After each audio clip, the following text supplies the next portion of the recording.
Picture this. You're sitting in a darkened theater. The curtain rises. A story unfolds before you. A tragedy, perhaps. The protagonist faces impossible choices, devastating losses, moments of such profound suffering that you find yourself weeping.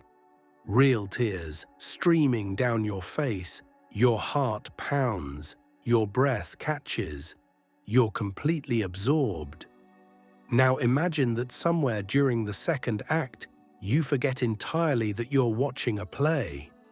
You forget about the seat beneath you, the other audience members, the exit signs glowing softly in the darkness. You become so utterly convinced that what's happening on stage is real that you stand up, screaming warnings to the characters. You try to climb onto the stage to intervene. You spend the intermission in genuine anguish, unable to eat or speak, consumed by worry for these people who don't actually exist. Absurd, isn't it? Yet this is precisely what we do with life itself. I'm Adrian Vale, and I've spent the better part of 6 decades wandering this strange and beautiful world, studying how humans make meaning from chaos, how we construct elaborate narratives and then imprison ourselves within them.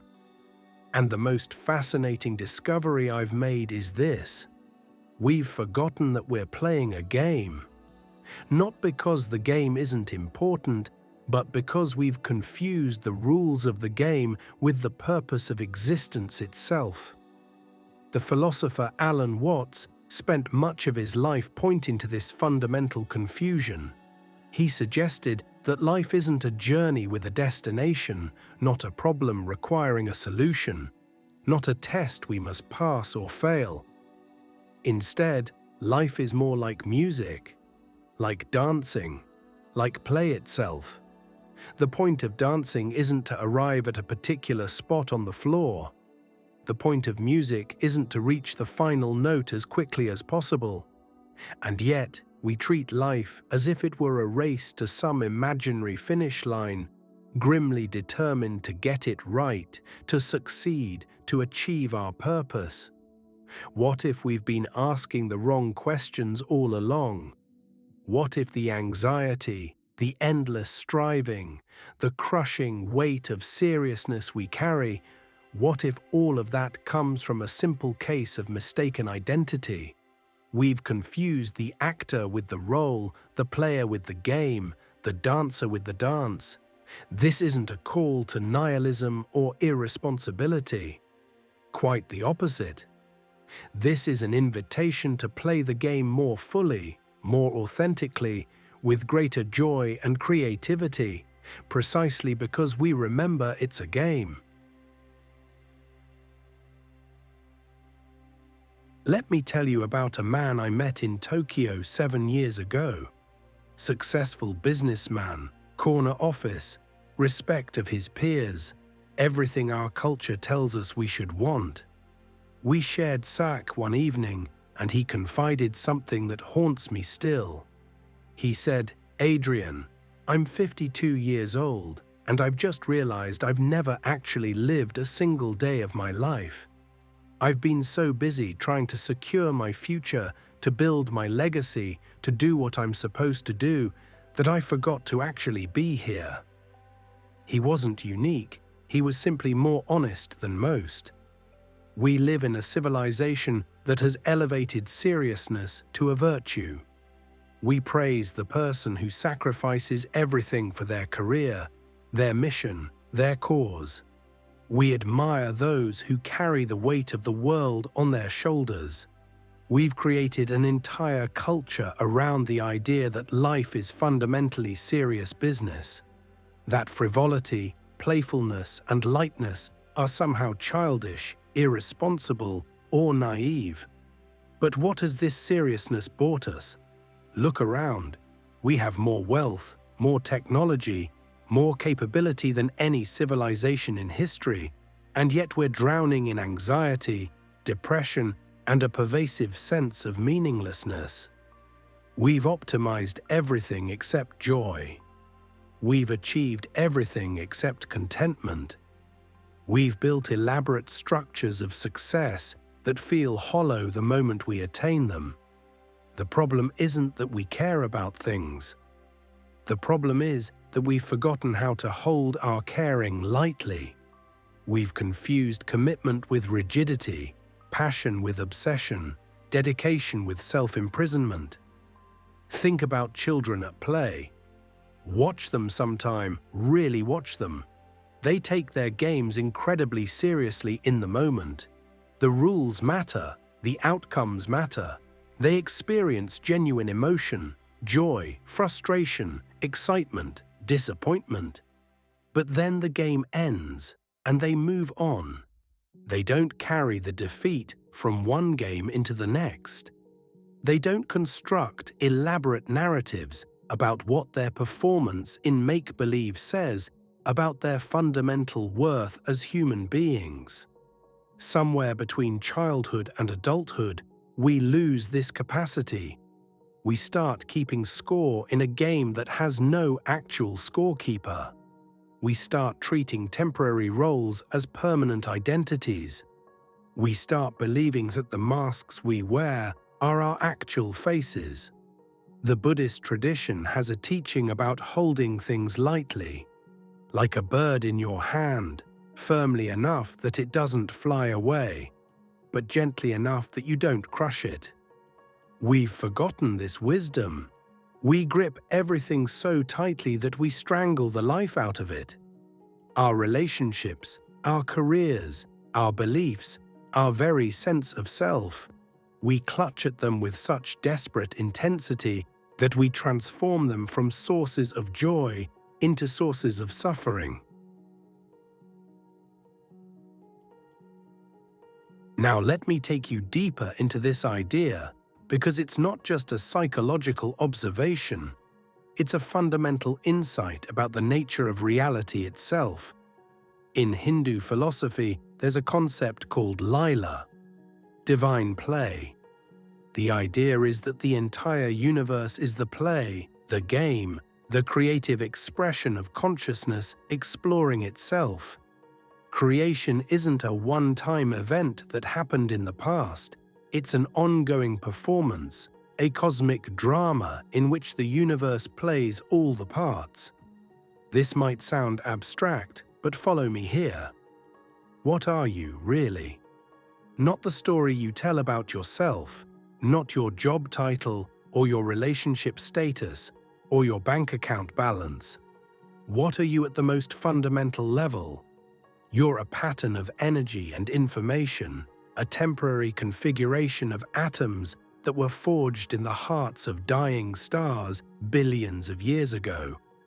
You're the universe looking at itself, experiencing itself, knowing itself. You're not in the universe, you are the universe, doing what the universe does, which is to say playing, creating, experiencing, exploring. But here's where it gets interesting. For the game to work, for the play to be engaging, you have to forget that you're playing. You have to identify with your character. You have to believe, at least temporarily, that you're this separate individual struggling to survive in a world that's separate from you. It's like a cosmic game of hide and seek, where the universe hides from itself so thoroughly that it forgets it's playing. And then, slowly, gradually, it begins to remember. That moment of remembering, that's what spiritual awakening is. That's what enlightenment points to. Not some mystical state of perfection, but simply the recognition, oh, I'm playing a game. I'm playing it so well that I forgot it was a game. This recognition doesn't diminish the game. If anything, it makes it more enjoyable. When you watch a movie, you know it's not real, and yet you can still be moved by it, still laugh and cry and feel suspense. The knowledge that it's a constructed narrative doesn't ruin the experience. It enables you to enjoy it more fully because you're not confused about what's happening. The same applies to life. When you recognize that you're playing a role, you don't stop playing. You play more creatively, more authentically, with more freedom and joy. You stop worrying so much about whether you're playing it right and start exploring what's possible within the game. Consider this. Every role you've ever played in life, child, student, employee, partner, parent, you learned these roles. They're not your essential nature, they're performances you've mastered. Some of these performances are so habitual that you've forgotten you're performing them. You think, this is just who I am, when really it's just who you've learned to be. What would happen if you remembered? Not to abandon your roles, but to play them consciously, deliberately, with the freedom that comes from knowing you're not ultimately defined by any of them. Here's where people often misunderstand this teaching. They think that treating life as a game means not caring, becoming detached, adopting a kind of nihilistic indifference. Nothing could be further from the truth. The paradox is this: when you hold things lightly, you can actually engage with them more fully. When you're not desperately clinging to outcomes, you're free to give yourself completely to the process. When you're not paralyzed by the fear of failure, you can take real risks. When you're not crushed by the weight of cosmic significance, you can actually be present for the small, beautiful moments that make up a life. Think about the best athletes, the greatest artists, the most effective leaders. What do they all have in common? They've learned to enter what psychologists call flow state, that magical zone where effort becomes effortless, where you're completely absorbed in what you're doing without being attached to the outcome. They play seriously, but they don't take themselves seriously. They care deeply about their craft without being destroyed by their failures. I remember watching a master calligrapher in Kyoto. She was creating these beautiful characters with such precision, such care. But when she made a mistake, and she did even after 50 years of practice, she would laugh, crumple the paper, and begin again. No drama, no self-recrimination, no existential crisis. Just, oh, that didn't work, let's try again. She took her art seriously, but she held her ego lightly. This is the secret that our culture of relentless seriousness has forgotten. The weight we carry isn't making us more effective or more moral or more successful. It's just making us miserable. And that misery doesn't serve anyone, not ourselves, not the people we love, not the causes we care about. When you're drowning in anxiety about your performance, you perform worse.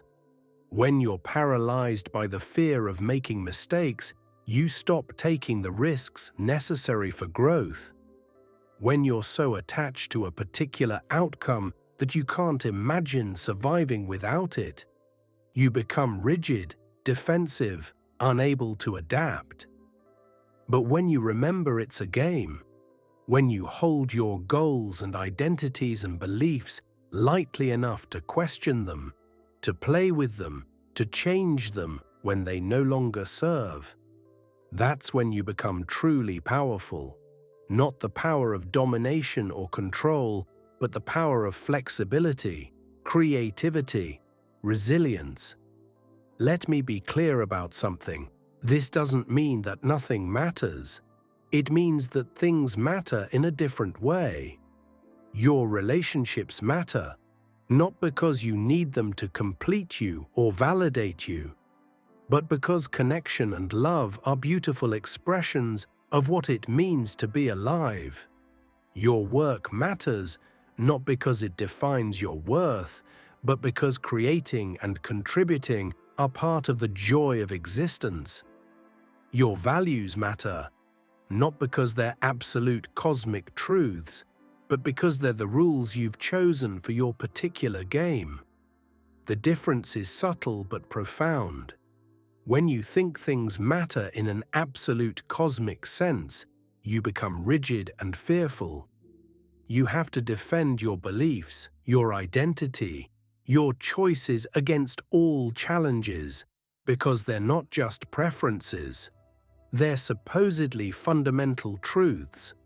But when you recognize that you're choosing how to play, you can hold your choices with both commitment and flexibility. You can be passionate without being fanatical. You can be dedicated without being dogmatic. So how do we do this? How do we remember that we're playing when everything in our culture is designed to make us forget? It starts with small moments of recognition. Catch yourself in the middle of some drama, an argument, a worry, a spiral of anxiety, and ask, what if this is part of the play? What if I'm taking my role a bit too seriously right now? Not to dismiss genuine concerns, but to create a little space, a little breathing room between you and the intensity of the moment. Practice holding your beliefs lightly. Try on different perspectives the way you might try on different clothes. Notice how your identity shifts depending on context. You're a different person with your parents than with your friends, different at work than at home. None of these versions is the real you. They're all roles you play with varying degrees of skill and authenticity.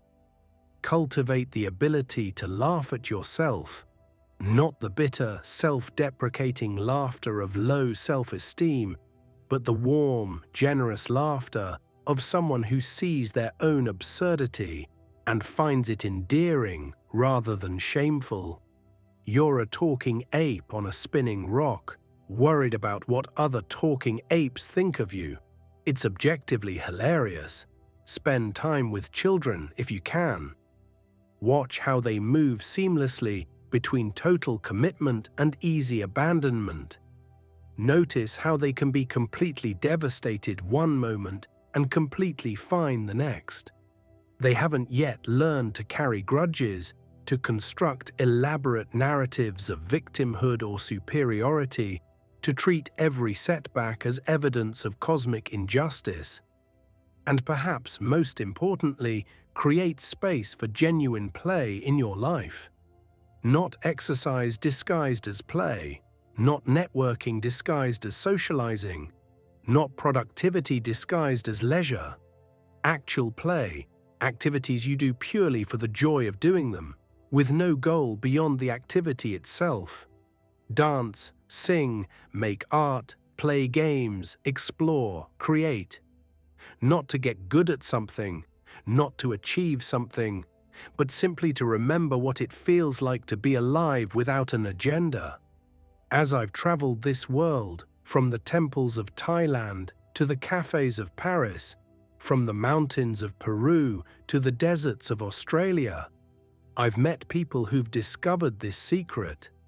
They're not necessarily the wealthiest or the most successful by conventional measures, but they have something that money can't buy and achievement can't grant. They're actually enjoying their lives. They're playing the game with enthusiasm and creativity, taking it seriously enough to play well, but lightly enough to enjoy playing. The curtain will fall eventually. That's part of the play too. Death isn't a failure or a punishment or a problem to be solved. It's the final act, the closing scene. And like any good story, it's the ending that gives meaning to everything that came before. Not because we're racing toward it, but because its presence reminds us that this performance is temporary, precious, unrepeatable. So what if you stopped trying to get life right and started exploring what's possible? What if you released the crushing burden of cosmic significance and picked up the lighter, more joyful challenge of playing well? What if you remembered that you're not here to pass a test, complete a mission, or solve a problem? You're here to dance, to play, to experience, to create. The game is already happening. You're already playing. The only question is, will you play consciously, joyfully, with the full knowledge that it's a game? Or will you continue to sit in the theater, having forgotten that the tragedy on stage is a performance, suffering needlessly because you've confused the play with reality? I know which choice leads to more joy, more creativity, more authentic living. And I suspect, deep down, you know it too. The invitation is always there, waiting. All you have to do is remember. The game of life is the most beautiful game there is. Not despite its temporary nature, but because of it. Not despite the fact that it's ultimately a play, but because it is. So play well, play fully, play with your whole heart, and above all, remember that you're playing. Because when you remember, something magical happens. The game doesn't become less meaningful, it becomes more meaningful, not with the heavy, oppressive meaning of cosmic importance, but with the light, joyful meaning of a dance well danced, a song well sung, a game well played. That's the secret Alan Watts kept pointing to, the truth that mystics and sages have whispered across centuries. This is it, this moment, this experience, this game. Not a rehearsal for something else, not a test to determine your worthiness for some future reward. This is the main event, and you're not watching it. You're in it, you're of it, you are it. So take a breath, look around, feel the aliveness of this moment. And then, with whatever time you have left in this particular game, play like you mean it. Play like it matters. Play like your life depends on it. Because it does, and it doesn't. And that's the most beautiful paradox of all.